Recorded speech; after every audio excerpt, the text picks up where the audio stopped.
Muy buenas a todos. Desde Cuba les saludamos tanto Enrique Castellanos como Blasa Delgado, que no se encuentra aquí, y yo haré la presentación en nombre de ambos. Vamos a exponerle brevemente un bosquejo sobre el uso del conocimiento geológico y la gestión territorial en Cuba. En Cuba esto tiene, y lo hago muy a propósito, esta primera diapositiva participa un conjunto de organizaciones. Por un lado está el Servicio Geológico de Cuba, el Instituto de Geología y Paleontología, pero en Cuba también existe la Oficina Nacional de Recursos Minerales, que es la autoridad minero-petrolera de la República de Cuba, quien lleva una parte de esta gestión, y la organización nacional que participa en esto en Cuba se denomina Instituto Nacional de Ordenamiento Territorial y Urbanismo, que tiene las siglas de INOTU.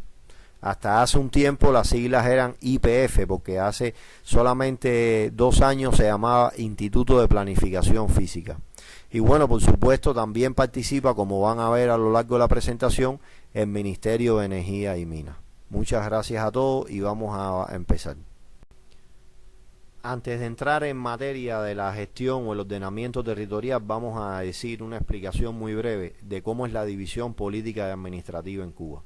Tenemos 15 provincias, 168 municipios y 1.401 consejos popular, y hay un municipio que se maneja de gestión, se hace una gestión independiente como si fuera una provincia, que es el municipio Isla de la Juventud, que se encuentra en el mapa de Cuba, que pueden ver en la parte occidental y sur, ya que al ser un municipio que está separado se le denomina municipio especial y se gestiona como una provincia. Toda la gestión territorial del país se hace en estos 3 niveles, o sea, hay un nivel nacional, hay un nivel provincial y un nivel municipal, donde el Instituto de Ordenamiento Territorial tiene una representación en cada uno de estos niveles con diferentes funciones dependiendo del nivel en que se encuentre. En Cuba no hay asentamientos indígenas, no hay comunidades autónomas, y esto está así desde que se fundó la República en 1902, que tenemos una estructura bastante homogénea en todo el país y dividida en estos 3 niveles que le mencioné anteriormente. Bueno, para poder hablar del uso del conocimiento geológico para el territorio nacional, hay que también decir cuál es el conocimiento geológico con el que cuenta el país. Nosotros tenemos una extensa producción de mapas que llamamos mapas geotemáticos, geológicos, tectónicos, hidrogeológicos, etcétera, a las principales escalas, partiendo de 1 en 1.000.000, 1 en 500.000, 1 en 250.000, 1 en 100.000, todo el 100% del territorio nacional. Del 1 en 50.000 tenemos el 55% del territorio nacional en mapas geológicos, y 25.000 a 10.000 tenemos aproximadamente un 20% del territorio nacional. Esto en cartografía con un alto grado de conocimiento. Existen también informes geológicos, hay una base de datos bastante grande que se conserva, informes geológicos, más de 6.000 documentos, donde más del 50% ya están escaneados y listos para su uso en formato digital. Hay un léxico estratigráfico de todo el país que ha tenido varias versiones y se trabaja en una nueva versión que debe salir el año que viene, que consta de 344 unidades litoestratigráficas en todo el territorio nacional, que son de uso obligatorio para la producción de mapas geológicos. También tenemos una extensa base de datos de recursos minerales que está dividida en 2 bases de datos, una de lo que se denomina depósitos minerales como tal, son depósitos que tienen recursos identificados en las categorías de inferido, indicado o medido, que hay 1.039 depósitos minerales,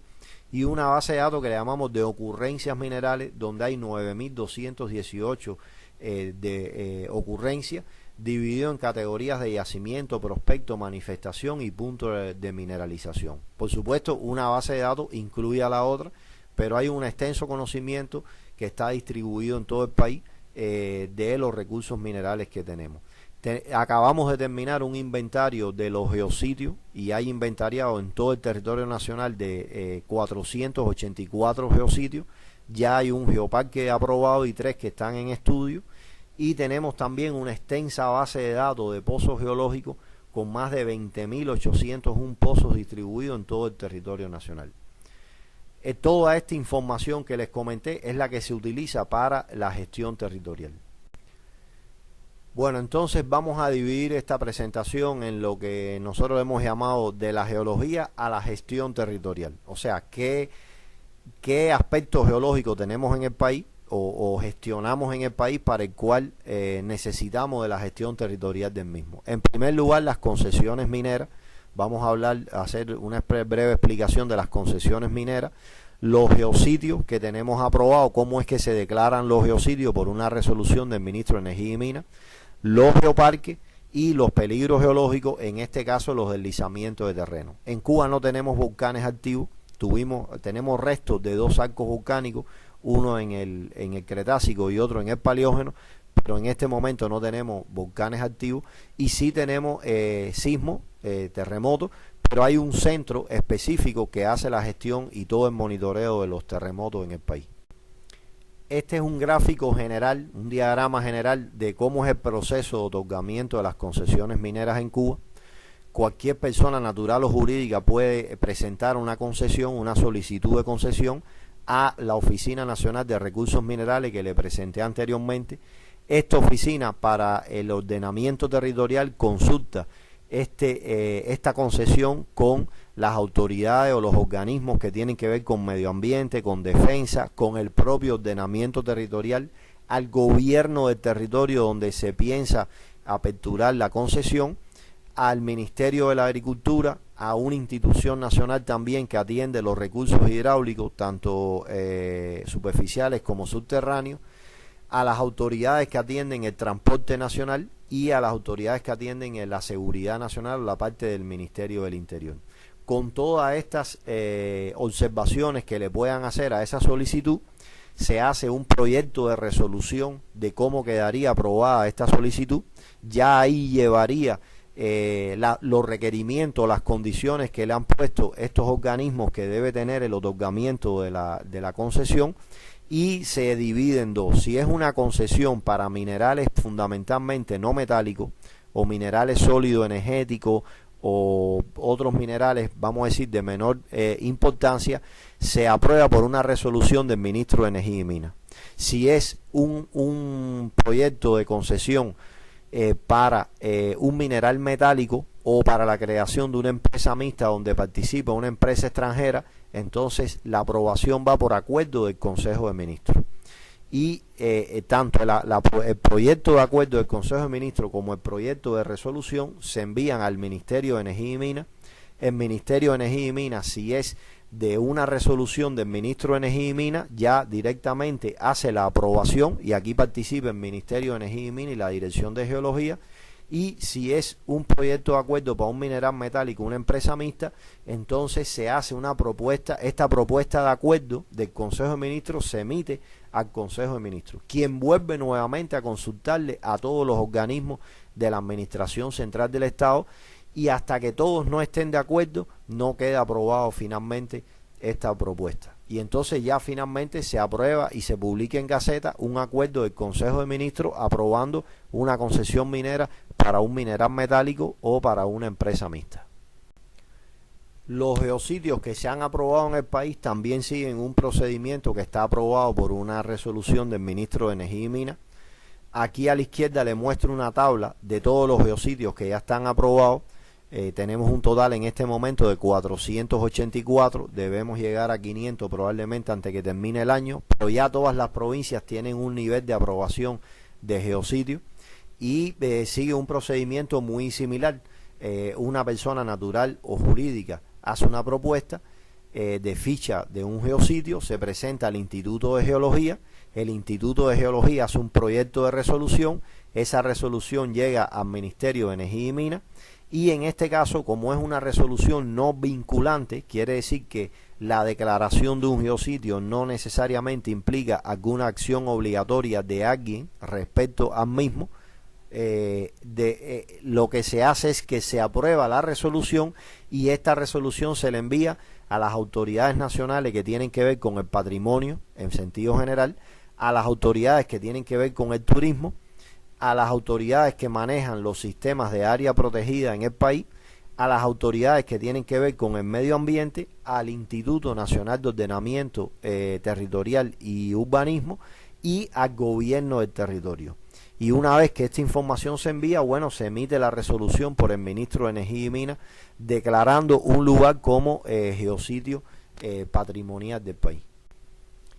Para el caso de los geoparques, en Cuba en este momento tenemos aprobado un geoparque que lo aprueba el Consejo de Ministros, que es el Geoparque Viñales, y están en estudio otros 3 geoparques, La Gran Piedra, que termina en octubre del 23, Huamuaya en mayo del 24 y Sierra de Cubita en junio del 25. La aprobación parte de que una persona natural o jurídica entregue un expediente al Instituto de Geología y Paleontología. Este expediente llega con los mismos requisitos con los que tiene la UNESCO, o sea, nosotros seguimos los mismos requisitos,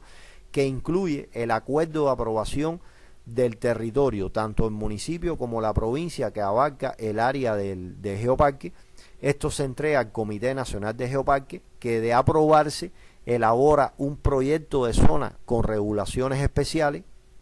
porque este es un área que va a tener un régimen diferente al resto del país,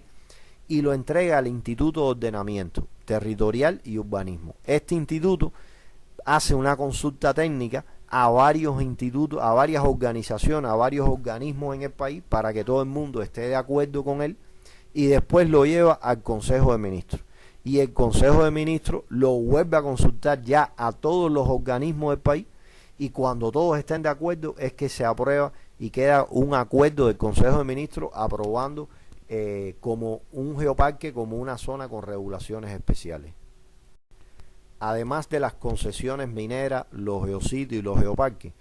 el Servicio Geológico de Cuba trabaja muy activamente en lo que tiene que ver con los estudios de peligro, vulnerabilidad y riesgo para los diferentes tipos de desastres que puedan ocurrir en el país, brindando la información geológica y la experticia que tiene. Es específicamente responsable el Instituto de Geología en el caso de los peligros por deslizamiento de terreno que pueda ocurrir en el país. Aquí les muestro un mapa de un índice de riesgo nacional por deslizamiento de terreno de todo el archipiélago, donde en el mapa que ven en el extremo inferior derecho se hace una categorización de ese índice de riesgo por municipio, y esto sirvió como indicación para empezar los estudios de riesgo en los municipios donde ya se sabía que a nivel nacional se hizo un análisis y quedaron estos municipios como los de mayor probabilidad de riesgo. En este momento el instituto está trabajando en un proyecto para actualizar el inventario de deslizamiento que hay en todo el país, y se trabaja de manera coordinada con las autoridades de la defensa civil y con las autoridades que tienen que ver con los estudios de peligro, vulnerabilidad y riesgo en todo el territorio, que quienes lo hacen son precisamente las autoridades territoriales. Ahora vamos a hacer una explicación al revés, o sea, de la gestión territorial hacia la geología. ¿Qué necesita la gestión territorial de la geología y cómo participamos nosotros en eso? En Cuba está aprobado por ley un conjunto de, vamos a decir, documentos o instrumentos regulatorios del ordenamiento territorial. Existe un esquema nacional de ordenamiento territorial, un esquema provincial, que por supuesto lo tiene cada provincia, y estos son documentos de una proyección estratégica que instrumentan políticas a largo plazo, regularmente son de 10 y más años. Existe también los planes provinciales, municipales y urbanos de ordenamiento territorial, y responden con un conjunto de acciones que ya se instrumentan más específicamente en los planes anuales que se hacen de lo que hay que hacer en cada lugar, y son planes a corto y mediano plazo que se hace generalmente entre 2 y 5 años. Y existe también lo que se llama la macro y la micro localización de inversiones. Nosotros llamamos macro localización de inversiones cuando vamos a decidir lugares donde pueda ir, digamos, una obra importante, una industria o algún cambio territorial. Y también está la microlocalización, que es una obligatoriedad que tiene cualquiera que vaya a hacer una inversión en algún lugar, tiene que obtener un permiso de microlocalización de inversión aprobado por el Instituto de Ordenamiento Territorial. Bueno, aquí les pongo algunos mapas que se hacen nacionales en el sitio web que ven arriba a la derecha, el ipf.gov.cu. aunque dice IPF porque, como yo les dije, antes se llamaba Instituto de Planificación Física, son del Instituto Nacional de Ordenamiento Territorial de Urbanismo. Y aquí aparece el mapa de estructuración del territorio, los mapas de uso de la tierra, los mapas de las redes, los viales, los mapas que tienen que ver con las categorías de los asentamientos urbanos, y tienen muchos mapas nacionales que se pueden descargar de su página web. También existen mapas de las provincias, de los municipios y los sitios urbanos, también existen mapas de la parte que tiene que ver con los macizos montañosos. Y entonces aquí están los principales mapas de los macizos montañosos. El de la parte superior izquierda es de la provincia más occidental de Cuba. Después está el del centro de Cuba, que es el macizo montañoso de Guamuaya, el de la Sierra Maestra, que es ya en el oriente del país, y el de macizo Nipe-Sagua-Baracoa, que también es en el oriente del país. De todo esto están los mapas con las regiones montañosas que se pueden bajar de internet, de conjunto con los informes de cuál es el ordenamiento territorial que se propone y que fue aprobado por el Consejo de Ministros. Ahora, ¿cómo es que se aprueban estos planes y esquemas y cómo se involucra la geología en los mismos? Bueno, primero, estos planes son elaborados por los territorios, ya sea municipio o provincia, y son validados por los gobiernos territoriales y enviados al Instituto Nacional de Ordenamiento Territorial y Urbanismo. Una vez que el instituto lo recibe, realiza una revisión técnica con varios organismos de la Administración Central del Estado. Y ahí está incluida la geología. O sea, ahí envían al Ministerio de Energía y Minas, al Instituto de Geología y a la Oficina Nacional de Recursos Minerales estos planes de un territorio, de un municipio, y lo que hacemos nosotros es contrachequearlo contra la información geológica que nosotros tenemos de esos lugares y hacer propuestas de modificaciones o de adiciones a esos documentos. Después se lleva por aprobación al Consejo de Ministros, y este Consejo de Ministros hace una nueva conciliación, pero ya es una conciliación más legal con todos los organismos de la Administración Central del Estado, donde está incluido el Ministerio de Energía y Minas. Y volvemos a ver ya el documento en versión final antes de que salga publicado en la Gaceta Oficial de la República de Cuba. De esa manera la geología está presente en el ordenamiento en dos momentos. Hay una cuando está la parte técnica y después cuando hay una conciliación ya más de la parte del marco legal, regulatorio y político que se va a aprobar. Ahora, además de estos esquemas y planes,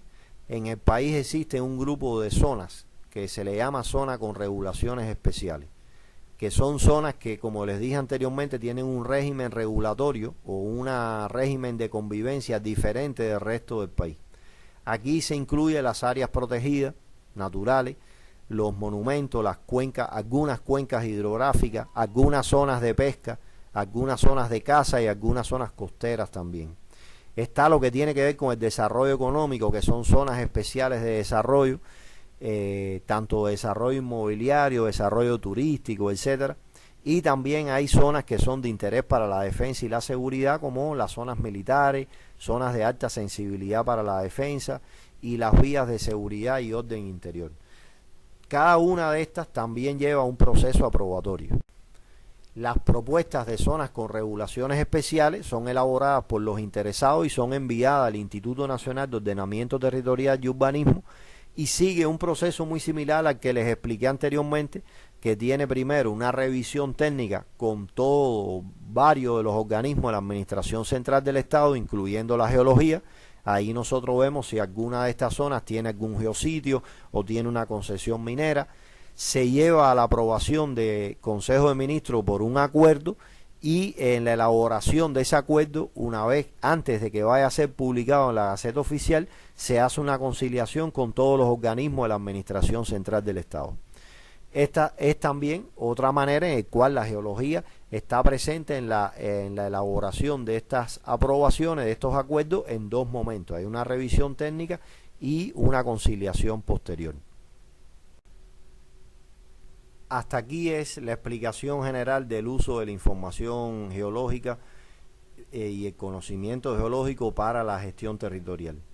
y viceversa, o sea, cómo la gestión territorial se nutre de la información geológica para su mejor diseño. Queríamos mostrarle como un ejemplo una de las cosas en las que se ha estado trabajando en los últimos años,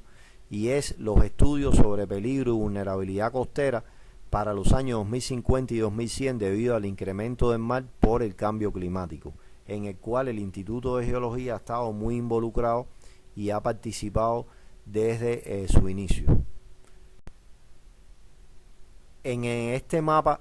trabajó el Instituto de Geología desde el año 2009 y ha estado participando anualmente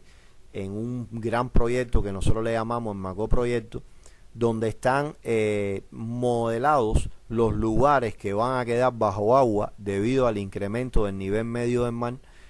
por el cambio climático. Y de estos lugares hay una gradación, como les voy a explicar a continuación.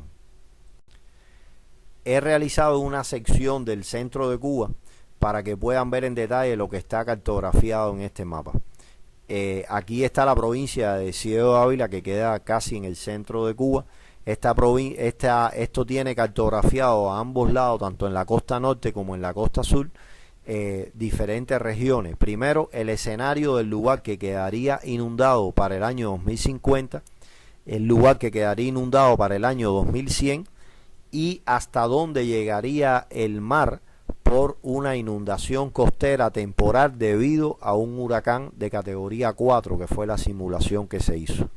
Entonces, los círculos que ven son los diferentes asentamientos que van a ser impactados por cualquiera de estos tres escenarios, y el grado de impacto está en otra modelación que se hace en otro producto que se hizo en este momento. Este es un ejemplo de en mayor detalle de ese mismo lugar que les mostré antes y un poquito más hacia el occidente, y ahí ustedes pueden ver el detalle de las zonas que quedarían inundadas, y los circulitos amarillos y circulitos rojos son los asentamientos que quedarían impactados por el incremento del nivel medio del mar, y ya está muy bien detallado qué nivel de impacto va a tener. Y todo esto fue después conciliado con las autoridades territoriales y las autoridades municipales y con los propios asentamientos, donde se han hecho múltiples intervenciones en todo el país. Aquí les muestro en mayor detalle este mismo lugar. Pueden ver ahí los dos asentamientos. Un asentamiento se llama Punta Alegre y el otro se llama Máximo Gómez. Y el asentamiento Punta Alegre, pueden ver la tabla que está en la esquina superior izquierda del cuadrado, donde se ve para el escenario del 2050 y del 2100 la superficie que va a quedar impactada, qué cantidad de población, cuántas viviendas, cuántas instalaciones y cuántas redes técnicas en kilómetros van a quedar impactados por esa simulación. Que un poco más, un poco menos, de todas maneras nos da una idea de comparar un asentamiento con otro, qué nivel de impacto va a tener. Como les dije anteriormente, todo esto fue analizado con los territorios. Estos resultados fueron llevados año tras año a reuniones en el Consejo de Ministros, y a partir de ahí el país creó una tarea que le llamó, un plan de Estado que le llamó Tarea Vida, que es una tarea que nosotros la consideramos vida porque a partir de ahí vamos a vivir o no. Nosotros tenemos una gran infraestructura que tiene el país, que está ubicada en la zona costera, y si no le prestamos debida atención desde ahora, se compromete al futuro la planificación y el ordenamiento territorial. Entonces, en esa tarea vida están planificadas múltiples acciones que hay que hacer con todo lo que tenemos en la zona costera, con vista que a mediano y largo plazo prever los impactos que vamos a tener y no tener tantas afectaciones. Un ejemplo de las tantas acciones que ha tenido este plan de Estado Tarea Vida es la demolición en las zonas costeras. Aquí les pongo un ejemplo que queda a unos 20 minutos de La Habana, en una playa que se llama Playa Guanau, y esa gran edificación que ven, la parte izquierda de esa gran edificación, es una escuela deportiva, o era una escuela deportiva, la cual fue demolida completamente y todo el material fue acarreado. Y para que vean los contrastes, la parte derecha de esa instalación es una casa privada, es una institución privada, una casa que los dueños no han querido irse ahí y no se ha hecho ninguna demolición forzada ni nada de eso, se ha mantenido y bueno, solamente se les ha alertado en varias ocasiones de que su vivienda va a tener un gran impacto por la penetración del mar y bueno, ellos deciden qué hacer con eso. Además de las acciones que ha tenido este plan de estado ya, que son medidas físicas para hacer en la zona costera, se han mantenido los estudios y el Instituto de Geología ha estado trabajando en toda la zona costera de Cuba, primero en hacer una clasificación de la zona costera, si es acantilada, si es antropizada, si es de manglar, de playa, de terraza baja, toda la clasificación de la zona costera a una escala bastante detallada. Y después se han mantenido haciendo otros trabajos como voy a mostrarle a continuación. Aquí les muestro los sectores que se ha trabajado de escala 1 en 25.000 y cada uno de estos sectores se ha hecho un estudio a detalle si es una zona costera de erosión o de acreción, o sea, si ha habido un retroceso de la zona costera o si ha habido un aumento de la zona costera en extensión hacia el mar. Y bueno, estos estudios se han hecho fundamentalmente empleando fotografías aéreas, imágenes de Google o de otros tipos de satélites como Landsat, etcétera.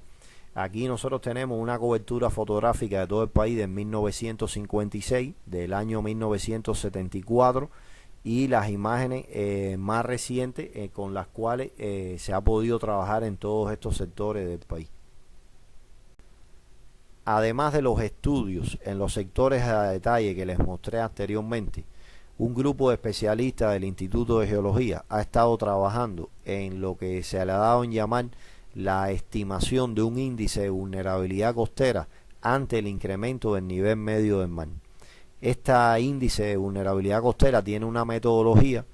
que se ha adaptado, originalmente fue elaborada por el Servicio Geológico de Estados Unidos. Abajo pueden ver el sitio web donde está toda la información técnica y lo que han hecho los expertos es adaptar esa metodología a las condiciones que tenemos en Cuba para la zona costera, que ya fue estudiada previamente, y se ha ido paulatinamente realizando estudios por tramo para determinar este índice de vulnerabilidad costera a gran detalle. Este es un trabajo muy extenso que demoraría mucho en explicarlo, solamente aquí les muestro los resultados finales, pero genera un gran volumen de mapas de zona costera, de caracterización de la zona costera, y aquí pueden ver para diferentes tramos cómo queda clasificada la zona costera, el índice de vulnerabilidad costera, si es bajo, si es moderado, si es alto o si es muy alto. O sea, después que se aplican unas ecuaciones, se clasifica el tramo y en aquellos lugares que está quedando con un valor alto, pues se trazan medidas por las autoridades para mejorar esa vulnerabilidad costera, ya que aparece también descrito cuáles son las razones por las que tiene alta vulnerabilidad. A la izquierda pueden ver algunas fotos, tenemos colecciones de fotos de áreas que antiguamente tenían determinada infraestructura y hoy día ya están completamente anegadas en agua de mar. Tenemos incluso asentamientos aborígenes que hoy día quedan alejados a 100-150 metros de la zona costera, incluyendo el lugar donde se dice que desembarcó Cristóbal Colón, que hoy queda a más de 150 metros en el mar, porque fue completamente anegado por el incremento del nivel medio del mar. Bueno, como conclusiones, les podemos decir que el conocimiento geológico que tenemos en el país se emplea para la planificación y para la gestión territorial. Los recursos minerales, los geositios y los geoparques tienen una amplia conciliación con todos los gestores del ordenamiento territorial, o sea, no se emplea ninguno de estos ni se declara ninguno sin que haya sido previamente bien conciliado con todos los que tienen que ver en el territorio. El instituto realiza estos estudios que le acabo de mostrar sobre la vulnerabilidad costera para mejorar la resiliencia, sobre todo en toda la zona costera de Cuba, y es necesario, nosotros creemos que todavía es necesario mejorar la efectividad en las acciones para conservación del patrimonio geológico y el patrimonio minero del país, donde nos queda todavía muchas cosas para mejorar la efectividad. Esta es toda la presentación, espero que les haya gustado y pueden escribirnos, enviarnos correo, cualquier observación, cualquier cosa que quieran ver. Muchas gracias.